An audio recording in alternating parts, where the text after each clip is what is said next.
Bonjour à tous et bienvenue dans cette nouvelle vidéo. Aujourd'hui, je vais vous présenter une recette réconfortante que j'ai adoré faire cet hiver, le risotto. Pour la première fois, je vais tester un risotto aux courgettes. J'ai trouvé une recette sur le site Marmiton. Ce qui est bien avec ce site, c'est que souvent, les recettes sont assez simples.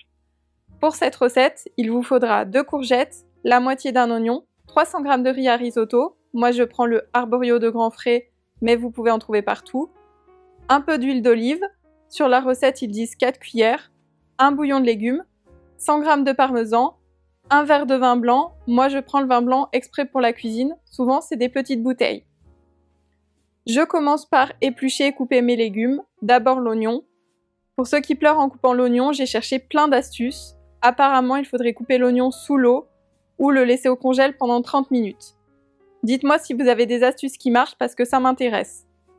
Ne faites surtout pas ce que je fais, j'ai coupé l'oignon très grossièrement, mais sur la recette, il est conseillé de l'émincer finement. Pareil pour les courgettes, la recette dit qu'il faut couper des petits dés, car plus elles sont petites, plus elles cuiront vite et se fondront dans le risotto.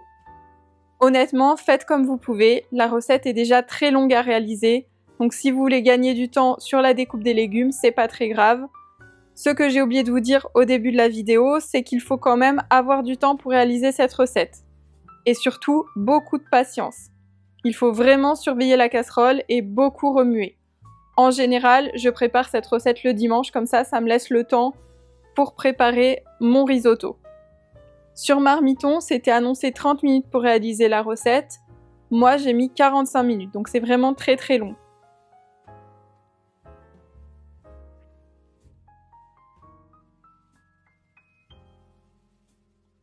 Faites chauffer l'huile d'olive dans une casserole et ajoutez l'oignon.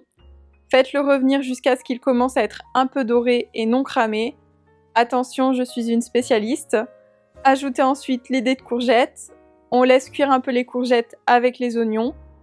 On n'oublie pas de remuer, c'est vraiment le secret du risotto, toujours remuer.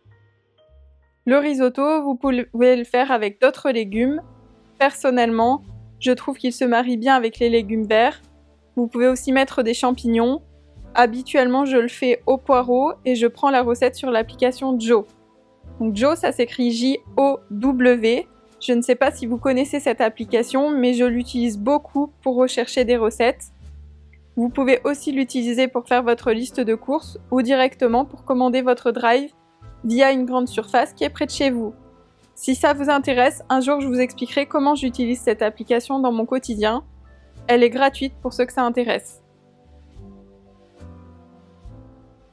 Ensuite, versez le riz, 300 g, et continuez à remuer l'oignon, les courgettes et le riz sans mettre de liquide tout de suite. Remuez pendant environ 2 minutes, le temps que ça colore légèrement le riz. Il faut être à feu doux. Moi j'ai une plaque à induction et pour le risotto, je laisse à 5 pendant cette partie de la recette. Puis commencez à ajouter les liquides, versez d'abord le verre de vin blanc. Vous pouvez commencer à augmenter légèrement votre feu, à 6 ou 7, pas plus. Remuez et laissez cuire le temps que le vin blanc s'évapore totalement. Préparez votre bouillon de légumes à côté dans un autre récipient. Vous mettez le cube du bouillon. Dans cette recette, ils disent d'ajouter également du safran. Moi j'en avais pris à Lidl donc je vais le faire, mais si vous n'en avez pas, il n'y a pas d'obligation. Surtout que le safran, c'est une épice qui est un peu chère. Je fais chauffer de l'eau à la bouilloire. Dans la recette, ils disent 1 litre. Et je la rajoute sur le cube du bouillon de légumes et le safran.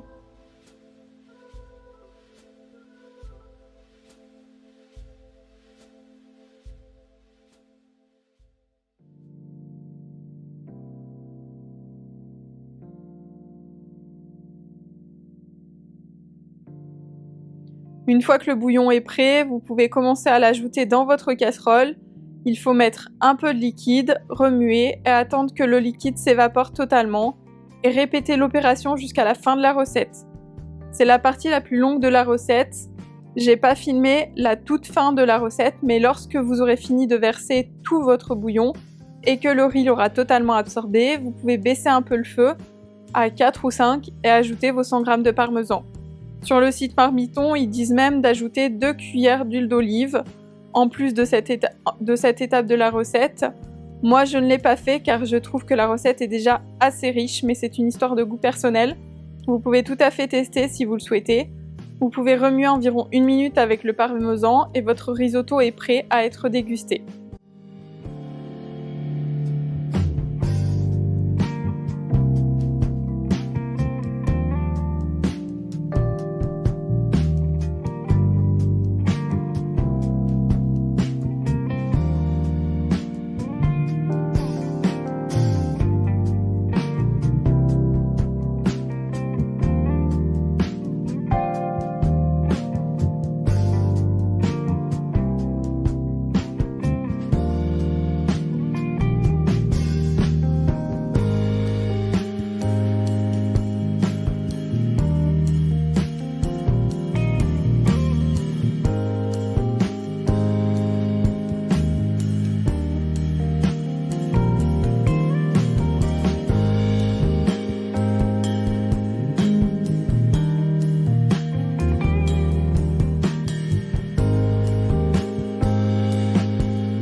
Comme je vous l'ai dit, c'est pas une recette compliquée, mais c'est une recette qui est très longue en termes de cuisson.